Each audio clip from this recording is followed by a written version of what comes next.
Surtout, ne prenez pas un centimètre de la République démocratique du Congo. Parce que le Congo ne sera pas toujours faible comme il est maintenant.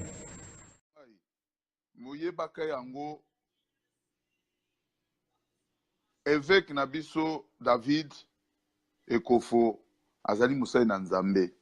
Assez ami pesi ame pe molimo epa yankolo. O ekoya na butu ekoya na moi nkolo nde ayebi. Ye azali wana te pona ko défier bango. Ye ayoki message ya bunzambe batindi ye eloba mabongo. Soki bango bakoluka baboma sango wana bakoluka problème na République démocratique du Congo. Peut-être mukolo bako toucher entre les deux cardinal Mosengo na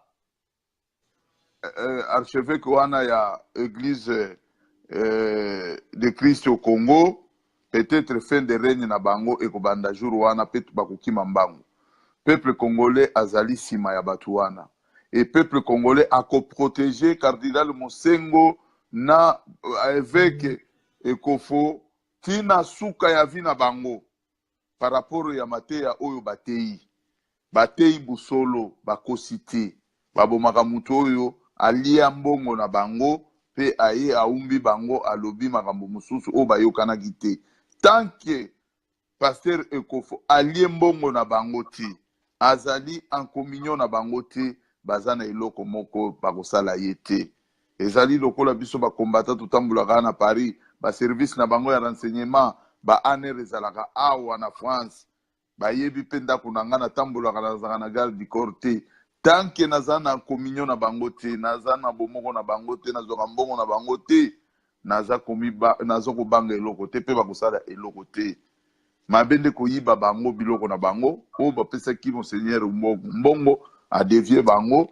ou be bapesi cardinal mbongo ba dévier bango nde bakolanda ye me bayeba ki bakolonga te nyoso oyo lobami wana bana ya Congo ba capter yango 5 sur 5 ba lobi ata biso lelo tuza ba mikolo to kufi ata lelo bozwi mabele na biso ata 1 cm me bana na biso baza kolanda biso basi ba comprena masolo pe ba kobotolaka yango bakolandelaka bino tina suka nyonso sekokisami eza likambo ya coordination kaka 2 personnes wana oyo nde tolobaka mikolo nyonso tobanda koluka balider tozwi balider na biso mibale ya bagrande église cardinal Mosengo liboso monseigneur oyo tikoloba David évêque wana na mibale basala coalition na bango bamema biso na nzela ya bonzambe parce que Congo ezali kosenga esprit ya bonzambe ekota po makambo nyonso ebonga po ezali mboka ya nzambe Congo ezali mboka ya diable te Congo eza mboka ya makila te ezali mboka oyo nzambe avandaka tia makolo na ye balobaka nzambe avandaka bisika wolo ezali diama ezali place biloko nyonso ya Congo ezalaka. C'est la République démocratique du Congo. Comment vendre ce diable à la tête de notre pays? Ça n'a pas de sens. C'était le temps, les églises, bazwa rôle na bango, basala oyo nzambe asengi na ebonga ya tata mukonzi nzambe place oyo azali kovanda akomonaka makila mikolo nyonso te ata lelo oyo bakende bachange na bango camp bakende epa mukuna bakomona mutu moko na kati ya église ya mukuna akoloba lolenge oyo sango wana auti koloba lobi mende boyebi mende azali mutu ya lukuta ya masonge ndoki vampire depuis quand son ya mutu mususu nani ayebi voix ya cardinal Mosengo te nani ayebi elobeli ya basango te elobeli wana ezali elobeli ya basango te ya bakatéchiste te wana eza elobeli ya baprotestant balobaka na bango pwelele balingaka koloba bagromo te bakendaka na bosolo droite ou bit bakoyi balobeli yo vérité bavandi na bango oyo olingi kosala osala batala yo kutu cardinal Mosengo abana kolobela bango na ndenge ya lisese na ndenge ya kisango me bomoni monseigneur wana évêque wana alobeli bango na ba exemple palpable oya mokili soki bokei na États-Unis mutu soki abimisi kaka nzembo na ye soki kaka basombi kaka 1 million akomi na mbongo botala ndenge bandeko na biso bazokukufa na bamere likolo ya kokende koluka place ya koliela mais par contre soki tobongisi epai na biso soki mutu aluki mosala na ye awa akosenrichir kaka awa na kati ya Congo parce que nyonso bizali alobeli mindele comme alobeli occupation Robert wa mutu na se chef occupation ayoki yango et biso bana ya Congo tobana koloba yango des années to capter yango lisusu to kosala marche le 20 tozoko benga bana nyonso ya Congo balanda sikoyo liloba wana devoir oyo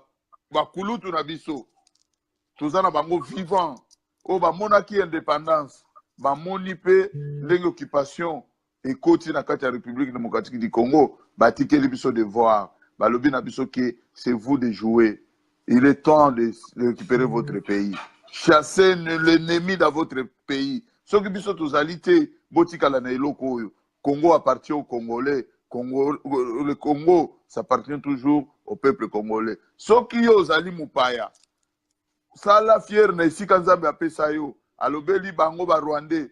Nzambe ne mutu apesi bino mabele ya muke eza na eloko te. Suisse ezanga pe na eloko te. Basala tout ba effort, ba créer ba mai, ba créer ba système bancaire, baza ko vivre, baza ko envier France te.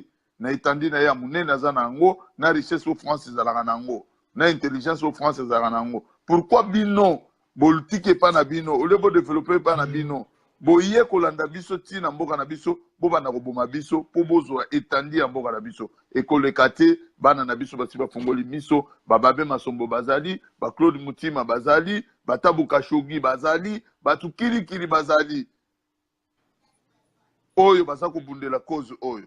Malgré ba mususu basoko yoka yango na oreille ndenge mususu, menga na yoki yango na oreille ke to milengela. Lobi soki batie pempin to kokotela bango to kobengana bango to kokeliti na mboka na bango pe ekosalema oyo basali biso to kozongisaka yango to uta même ata biso te me bana na biso ba Amani ba Roberti bana batu musu akosala yango wana mon cher ami ba émission na biso il faut to kende sikoyo na patriotisme à 100%. Eza lisusu makamba kosala politique te oya kutuna ka babetaki Moïse Katumbi. Oubliez ça, il est temps de vérité. Oubliez Moïse Katumbi, Kingandi, ce sont des vampires. Bango tout oya zana 100 et à 100% la République démocratique du Congo te akobunda na busolo te akotala intérêt na ye. Alors biso tozo luka bana ya Congo ya solo totia molende totia piqué pour ataba vampire wana baye bakoya kosala sous des ordres te soki biso moko totie déjà ordre na kati ya ndako na biso bakotambola lokola bato nyonso na kati ya République démocratique du Congo. Yango wana omoni biso bakongole ngai na yo tomeka kokolisa mayele na biso to développer amour du prochain to développer kolingana entre biso bakongole oyo esalami lelo na moment na biso esalama lisusu na ntango ya bana na biso te tomeka tosala bloc l'unification unité du peuple congolais pour que nous puissions continuer à vivre en paix dans le monde.